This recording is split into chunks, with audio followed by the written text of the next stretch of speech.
Tumsifu Yesu Kristo. Mpendwa mtazamaji, leo tunapotafakari juu ya siri kuu ya Utatu Mtakatifu, yaani siri kuu ya Utatu Mtakatifu iliyoko ndani ya ishara ya msalaba, tukianza na kwa jina la Baba, ambapo tunaonyeshea katika paji la uso kwamba itukumbushe kwamba mawazo yetu yanapaswa kuwa matakatifu,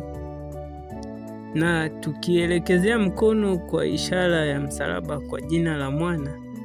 kwa jina la Baba na la Mwana, yaani tunakumbushwa kuwa moyo wetu unapaswa kuwa wa kiroho, yaani ufanane na Kristo, yaani moyo wetu uwe wa Kristo. Kisha tukimalizia na Roho Mtakatifu, hapo tutamalizia na kusema, yaani kubeba misalaba ya maisha yetu kwa imani, yaani tunapaswa kubeba misalaba ya maisha yetu kwa imani, yaani katika kuwasaidia maskini na wenye shida, na katika kuvumilia, na katika kufanya utume wetu,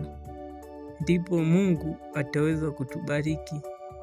Asante mpendwa mtazamaji, mpaka kufikia hapa, na kutakia siku njema na Mungu akubariki.